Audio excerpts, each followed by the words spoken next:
I'm sure most people would say the world would be a better place without me. I don't disagree.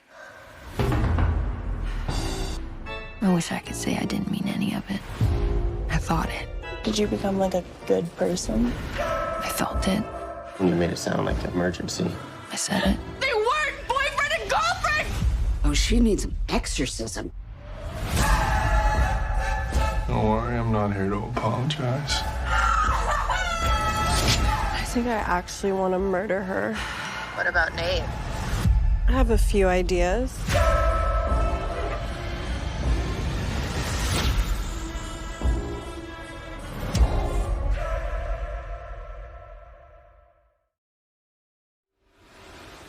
I love Rue and I care about her, but watching her hurt all the people that she loves, that broke my heart. Episode 5 has always been just a really difficult episode to tackle. And it shows, I think, the devastation addiction can cause, not only on the person who is dealing with it, but also the family that has to get them help. If this show is going to be honest about addiction, it needs to be honest about the person that addiction can turn you into. The one thing that's certain about doing drugs to the degree that Rue's doing drugs is that it's going to get increasingly more chaotic, and the plane's got to crash. This is bad. This is really, really bad. I want to get clean. I can't do it. I wanted to kind of just portray what an intervention looks like just from a family perspective and how hard it is to reason with someone who's in a state of true irrationality. You wish I was different? So do I! That disparity between who she wants to be versus who she is was something that was imperative to explore in this episode. The most important thing was to not shy away from how ugly those moments can be. You know what? If you want to fucking consider smoking some weed to help with my panic attacks, doing drugs, then yeah, sure, whatever. It's just weed. I'm talking about weed, Woo. I'm talking about pills. I didn't realize when you're doing scenes that require you to not only hold yourself back, but hold another individual back, how it's taxing emotionally, physically, spiritually, mentally. When I look back, first season, you know, that improv scene of us fighting, it went there. And this season, it just got more crazy. You will not attack me in my own home. I want your own home. I raised you. From the moment I met Zendaya during our chemistry read, we automatically clicked. We're both delicate in the sense of, let's make sure after every take, we come, we hug, you okay? Did I bruise you? Did I hurt you? What did you do with them? We flushed him down the toilet. I'm really thankful that Jules did tell Rue's mom. It's one of the more mature decisions Jules has made. I think it comes down to her prioritizing Rue's safety and health and future.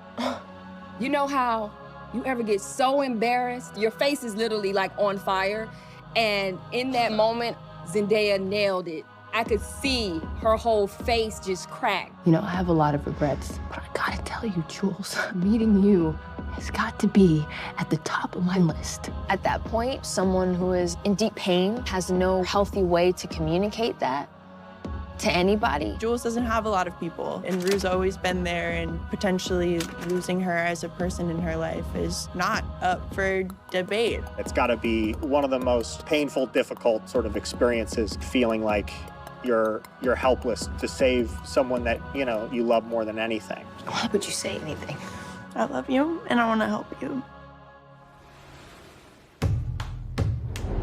It's a very bold structural choice to have an episode that starts as claustrophobic, intense family drama, and then you flip it and it turns into a foot chase. Action! Can't do this.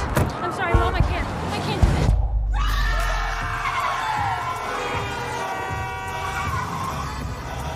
We always look at what best serves the narrative, and this was an episode that we wanted to be flexible with, and we wanted to be able to move around it in whatever way, given that it's such a performance-heavy episode. I just let it unfold in the way that it would unfold in that situation. We just took it one page at a time and really worked on the blocking of the scene, and we thought the flexibility of handheld and a slightly more verite approach would really benefit it. Everything okay, miss? Totally. Where you headed? Home. Excuse me? I'm headed. Basically, the entire episode is like Rue on the run, right?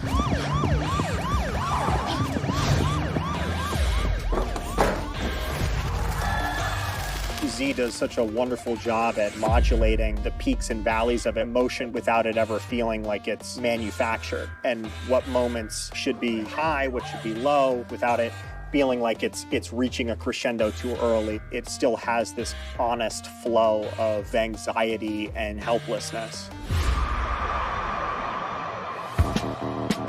In this episode, Rue's hair really worked with the story. It really showed the state that she was in and everything she was going through. Her hair was the most difficult to do in the whole show. Difficult because there's not much that I had to do with it, but definitely making hair not look glamorous when you have a glamorous, beautiful person, it's hard work. So sometimes she would walk in the door, just her having her natural hair, it's perfect. There's emotional reasons behind the characters' hair and makeup. We didn't want to shy away from the ugliness and the reality of being in that mind space as her emotional state just gets messier and messier and messier.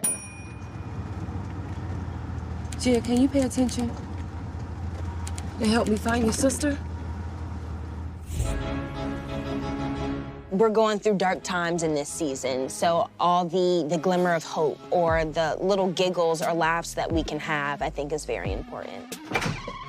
Hey, are you okay? I think I just have like a cold or something. Okay, well, don't get me sick because I have rehearsal. I can't be sick. Okay, well, colds are contagious. Most of my scenes are with Z and Stormy. I don't get an opportunity to work with the other actors, so that day, I was like, yes, we about to have so much fun. Our common denominator is always Rue, so we're focusing on her, but with being a support system or being a village per se, you do have to interact with these other humans, and there are moments of humor and light. I have a quick question. What? How long have you been with Nate Jacobs? Are you kidding me? It's been a very bittersweet, heartbreaking storyline. I have to have so much anxiety as Cassie because Cassie knows at some point it's going to come out. Maddie is going to find out. I did not expect that. Like with Cassie, she really felt like Maddie's best girlfriend that they, could relate to her on so many levels. And so, she has a lot of rage. Okay. Literally gonna get violent. No, there is no need to get violent, okay? Because we are having an intervention. The intervention scene was very funny and also extremely dark and really sad. And that's kind of what makes it such a well-rounded show. There's lightheartedness in the seriousness. We explore all of it, and I think that really helps with the messaging, what these kids are going through.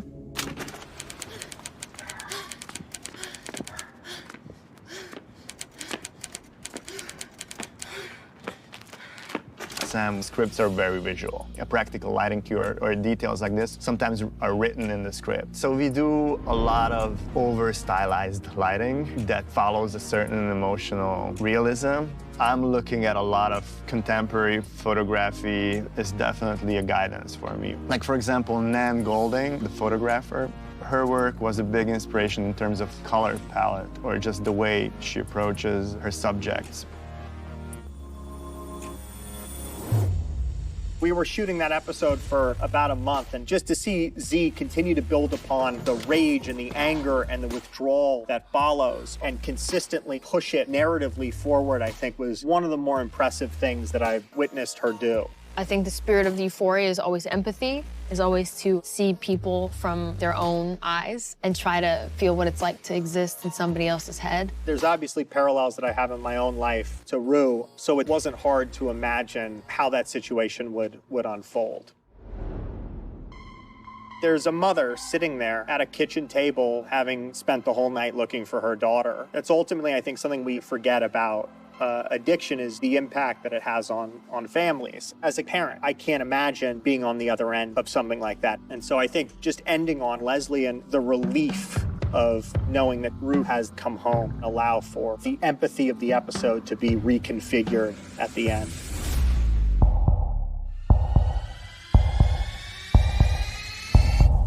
Rue?